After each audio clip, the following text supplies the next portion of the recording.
Okay. All right. Okay. Listen, you heard the news, so I don't need to repeat it. Okay. The Eagles moved back to 12, and they picked up an additional 4 this year, and an additional 1 for 2022. But what I need you to focus on right now, what I need you to do, is take my hand and trust me. Okay, because I know you're emotional right now. I know you're confused right now. You're flying off the handle. You got a million things going through your head, and you're concerned that you're going to get hurt again. But I need you to trust me and take my hand.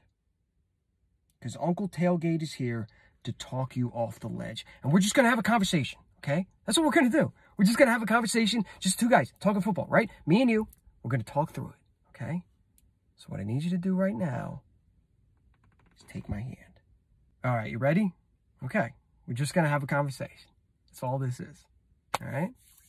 We wanted the Philadelphia Eagles to get younger, didn't we? I mean, of course we did. We didn't want them to get older. I mean, they kept giving away these bad contracts to aging veterans because they got in their feels about the Super Bowl, right? We wanted them to get younger, right? Okay, we could agree on that. We wanted this team to rebuild. There was too many bad contracts and too many players that weren't seeing playing time, sucking up salary cap space, and guys that weren't living up to the contracts that we signed them for. We all wanted this team to rebuild, right? Of course we did. Of course we did. I knew that. You know that too, all right? We want this team to be in a financial situation where they can spend money in free agency like the Patriots did this year. Not sitting on their hands just excited about, hey, here's Joe Flacco, you know, like they did this year because they got no salary cap room because they're in salary cap hell. Right? We wanted them to get younger. We wanted them to rebuild. We wanted them to get out of salary cap hell so they can get more young and exciting and have money to spend on free agents. This is how you do it. You got to do it through the draft if you want to do it correctly.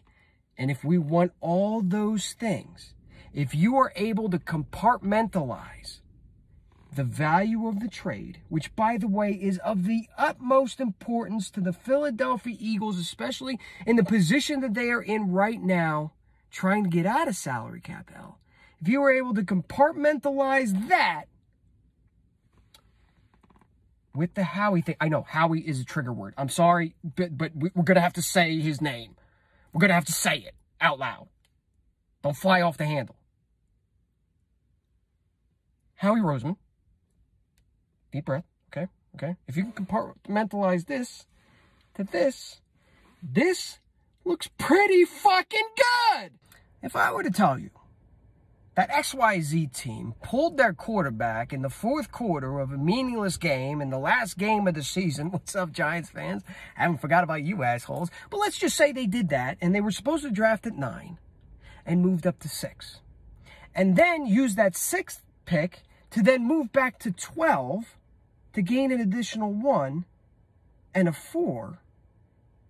I'm sorry, no matter what GM makes that decision, no matter what uniform they're wearing, no matter what division they play in, or no matter their previous record, that is phenomenal, phenomenal, phenomenal value. The Eagles, as long as Carson Wentz stays healthy in Indianapolis, are going to be rocking 3 first-round picks next year.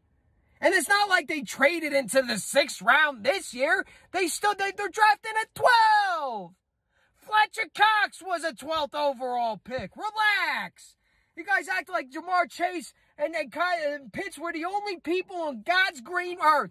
If you want to bash Howie Roseman for drafting Jalen Reagor, Justin Jefferson was drafted afterwards. You know what I mean? So you can't tell me that there's no good picks outside of the top 10. Now, do we trust Howie Roseman to make those said picks? No! No! Howie can't draft for shit. And in that respect, I agree with you. Fire Howie, fire Howie, fire Howie. I get it all. But again, I can compartmentalize the two. I'm not going to do the right thing for the team because Howie sucks at drafting, so what difference does it make? No, I'm not going to have that defeatist attitude. I can look at this and say, yeah, the Eagles needed to rebuild. They needed to get younger. They needed to get cheaper. They needed a revitalization of the locker room. They need to build around Hurts. They need to build around defense. So there's no reason why you wouldn't want extra first-round picks.